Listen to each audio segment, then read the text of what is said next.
Hi guys, welcome to my YouTube channel Exam Cracker. Today we are going to discuss about inverse of a matrix. Let A be a non-zero square matrix of order n, then square matrix B such that AB is equal to BA is equal to identity is called inverse of A and denoted by A inverse.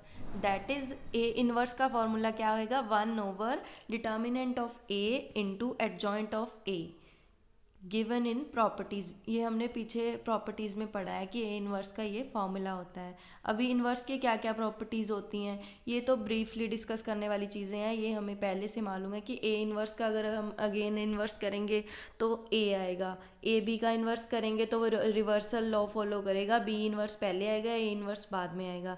ये N terms तक follow करता है। अगर A1 A2 A3 up to AN का whole inverse ले लें तो AN inverse पहले आएगा, उसके बाद AN-1 आएगा, फिर एंड तक A1 इनवर्स आएगा।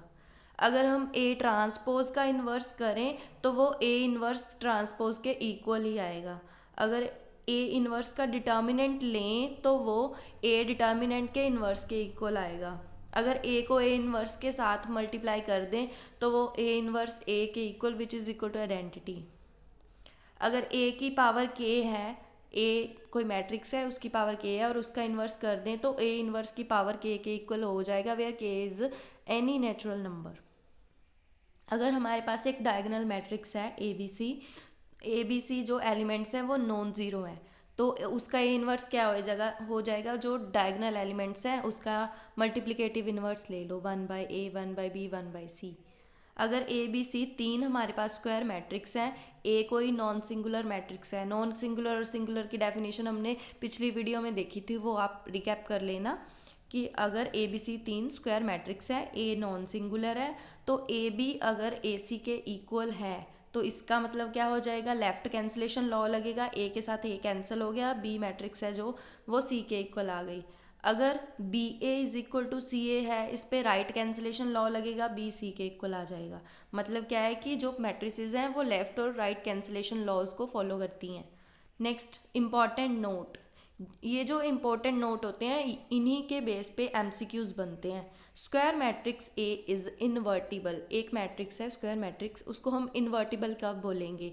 इन्वर्टिबल मतलब होता है कि इसका इन्वर्स एग्जिस्ट कर रहा है if and only if it is non singular. अगर ये स्क्वायर मैट्रिक्स नॉन सिंगुलर होगी तभी इसका स्क्वायर मैट्रिक्स का इन्वर्स एग्जिस्ट करेगा।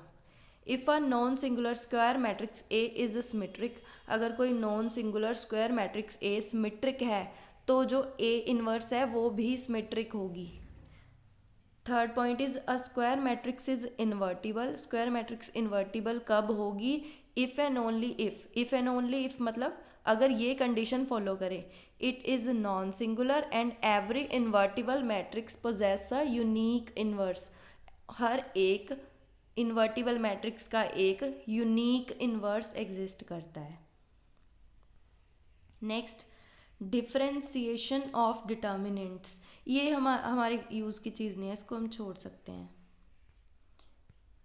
Homogeneous and non homogeneous system of linear equations, ये लीनियर इक्वेशंस का टॉपिक है जो डिटर्मिनेंट्स में आता है, इस पे से क्वेश्चंस बनते हैं कि अगर ए कोई सिस्टम ऑफ इक्वेशंस है, A X is equal to B is called homogeneous, इसको हम होमोजीनियस कब बोलेंगे? अगर बी ज़ीरो के इक्वल है and if B is non zero, अगर बी नॉन ज़ीरो आ गया तो नॉन होमोजीनियस। मतलब अगर ए एक्स बी के इक्वल आ गया, बी ज़ीरो के इक्वल है तो होमोजीनियस, ए एक्स बी के इक्वल है, बी नॉन ज़ीरो है तो नॉन होमोजीनियस सिस्टम है इक्वेशंस का। नेक्स्ट इनके सोल्यूशंस कैसे हम फाइंड आउट करेंगे?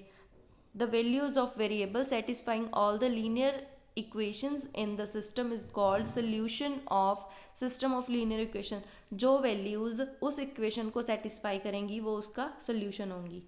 First solution of system of equations bye matrix method, matrix method के साथ भी हम सोल्यूशन फाइंड आउट कर सकते हैं।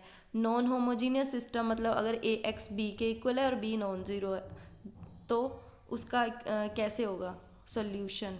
हमारे पास n लीनियर इनक्वालिटीज़ होंगी या इक्वेशंस, n वेरिएबल्स होंगे।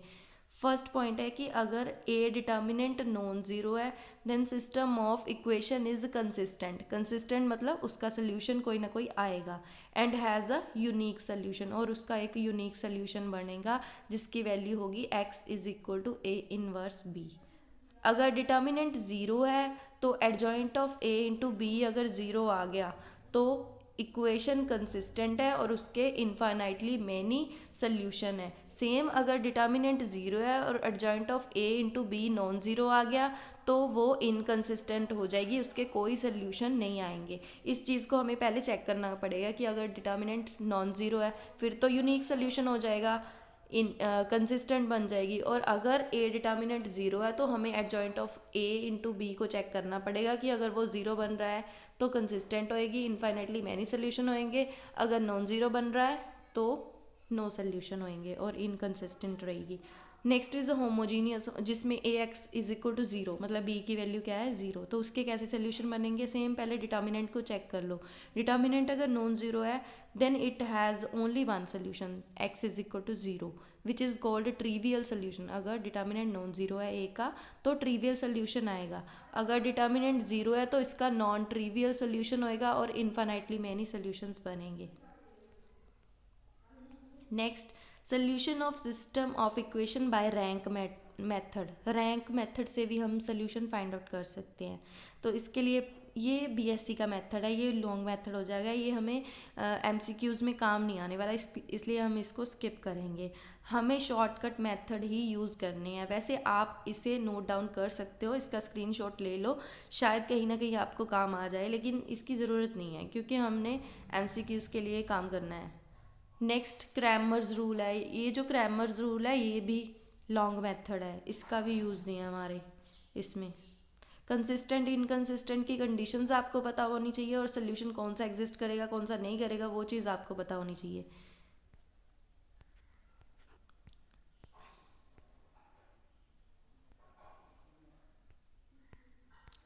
आज का हमारा टॉपिक यहीं पे फिनिश होता है। आप ये जो टॉपिक्स हैं लास्ट वाले इनके आप स्क्रीनशॉट ले सकते हो। ऐसे ही अपनी प्रेपरेशन को कंटिन्यू करते रहने के लिए चैनल के साथ जुड़े रहें, सब्सक्राइब करें, लाइक करें, शेयर करें।